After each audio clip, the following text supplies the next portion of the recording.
Televisa presenta Hades. En la mitología griega, Hades es el rey de los muertos, o mejor conocido como el guardián del inframundo. En consecuencia a esto, debido a su papel de señor de los muertos, Hades rara vez abandona los infiernos para visitar la tierra, por lo que es muy raro que se mezclen los asuntos de los mortales.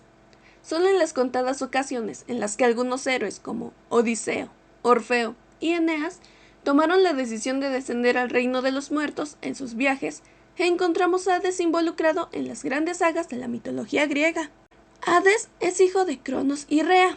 Cronos, temeroso de correr la suerte que él mismo había dispensado a su propio progenitor, tomó la decisión de ir devorando a todos sus hijos a medida que estos iban naciendo, de modo que ninguno de ellos pudiera desafiarle y arrebatarle el poder una vez llegado a la edad adulta. De este modo, el pequeño Hades fue engullido por el poderoso Cronos. Sin embargo, Zeus, otro de los hijos de Crono y Rea, consiguió sobrevivir gracias a un engaño de su madre y al llegar a la edad adulta, desafió y derrotó a su padre dándole un veneno para que vomitara a sus hijos, liberando a todos sus hermanos de las entrañas de Crono.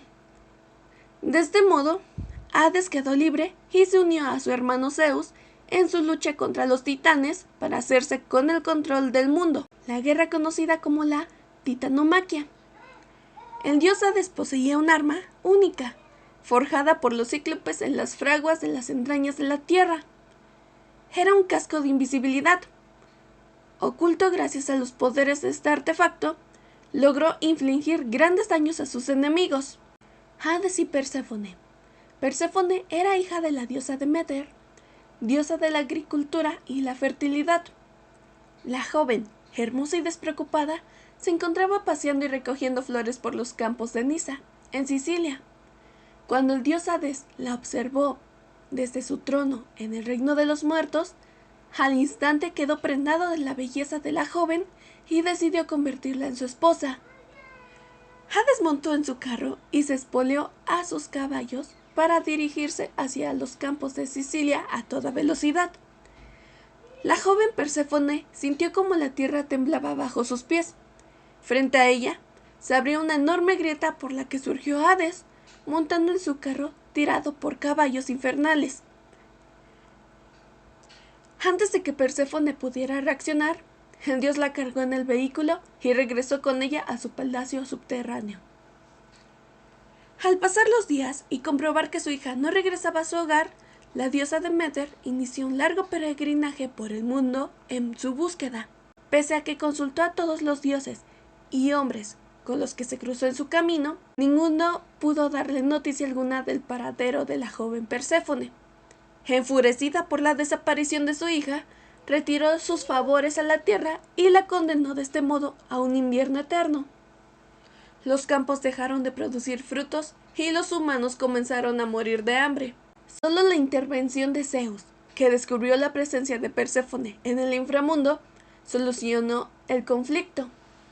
Por medio de su mensajero, el dios Hermes, Zeus pidió a Hades que permitiera que la joven regresara con su madre. El astuto dios de los muertos, temeroso de una posible represalia por parte de Zeus, accedió, pero ingenió una gran estrategia para lograr que Perséfone siguiera junto a él. A sabiendas de que cualquiera, dios o mortal, que tomase algún alimento en el infierno tendría que permanecer en él, Hades le ofreció a Perséfone, antes de su partida, un grano de granada. La joven, confiada, se comió el dulce fruto y trató de regresar con su madre. Sin embargo, las leyes del infierno eran muy claras para todos aquellos que hubiesen probado algún alimento en el reino de los muertos. Perséfone estaba atada al reino subterráneo para toda la eternidad. Para evitar la cólera de Deméter, Zeus logró que Hades y ella llegaran a un compromiso. Perséfone pasaría en el infierno junto a su esposo un tercio del año y regresaría a la tierra el resto del tiempo. Hades y Deméter aceptaron la decisión de Zeus. De esta manera, explicaban los antiguos griegos la sucesión de las estaciones. Mientras Perséfone está junto a Hades, Deméter, entristecida por la ausencia de su hija, niega sus frutos a la tierra, produciéndose el invierno. Sin embargo, cuando Perséfone regresa junto a su madre, ésta se llena de alegría y bendice a los mortales con la abundancia de la primavera. Hades y Teseo. Teseo y su compañero Pirito decidieron demostrar su valía raptando y desposando a dos hijas de Zeus. Mientras Teseo escogió a Helena, hija de Zeus y Leda, Pirito escogió para sí a Perséfone, hija de Zeus y Deméter. Según algunas versiones del mito, Teseo logró su objetivo, raptó a Helena mientras aún era una niña y la dejó prisionera en su palacio de Atenas. Tras esto, decidió colaborar con su amigo en la obtención de Perséfone. Los dos amigos descendieron juntos al inframundo para raptar a Perséfone. Sin embargo, el dios de los muertos conocía sus intenciones de raptar a su esposa, por lo que fingiendo que les ofrecía una cálida acogida en su morada, les pidió que tomara asiento en sendos tronos. En el momento en que los dos héroes se sentaron, enormes serpientes surgieron del suelo y se enroscaron en torno a los dos compañeros, aprisionándolos. Hades y Orfeo.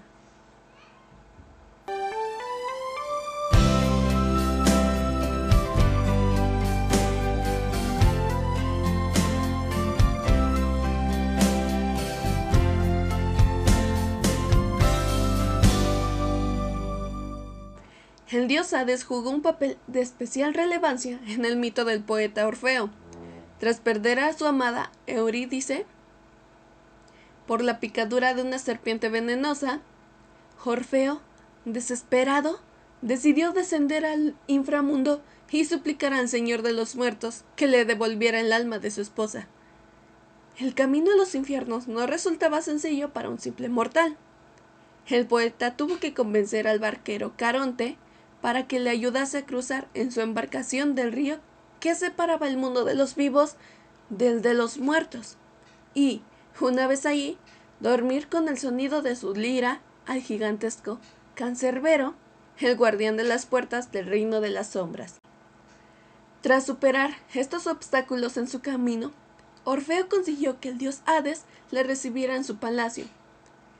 A sabiendas de que el rey del inframundo era implacable en lo relativo al destino de las almas, Orfeo decidió utilizar la única arma en cuyo manejo sabía poseer una maestría absoluta, su lira.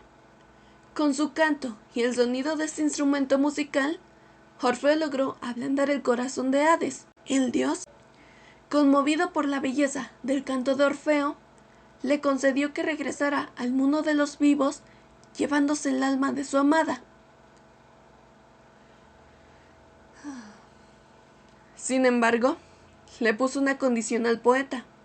En su camino de salida del inframundo, no debía mirar hacia atrás en momento alguno, o el alma de su amada quedaría para siempre encerrada en el mundo de los muertos. Lleno de dicha, Orfeo emprendió el camino de regreso. Sin embargo, pronto le asaltaron las dudas acerca de la veracidad de las palabras de Hades. El poeta, desconfiado, miró hacia atrás solo un instante, solo para comprobar cómo el alma de su amada era arrastrada de vuelta a los infiernos. Hades había cumplido su amenaza. Aunque Orfeo perdió de este modo su oportunidad para resucitar a Eurídice, sus destinos volverían a unirse en el futuro. Tras la definitiva pérdida de su amada, Orfeo se dedicó a vagar por los campos, rechazando todo contacto con las mujeres. Por este motivo, fue asesinado por una turba de Ménades furiosas, que se habían sentido despreciadas por el poeta.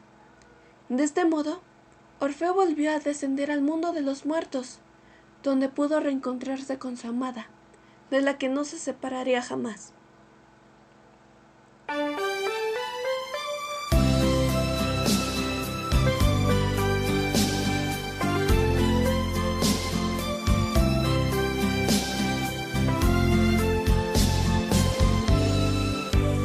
Relaciones y descendencia.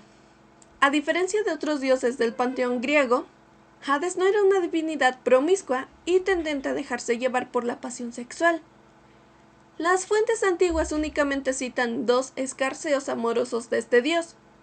La ninfa Mente, que habitaba las orillas del río Cosito, sufrió un intento de violación a manos del rey del inframundo. Sin embargo, este no pudo llegar a culminar el acto debido a que Perséfone, celosa, convirtió a la ninfa en una planta de menta. También se encuentra la ninfa Leuce, que a su vez también había sido víctima de la pasión sexual de este dios. Fue convertida en un sauce blanco.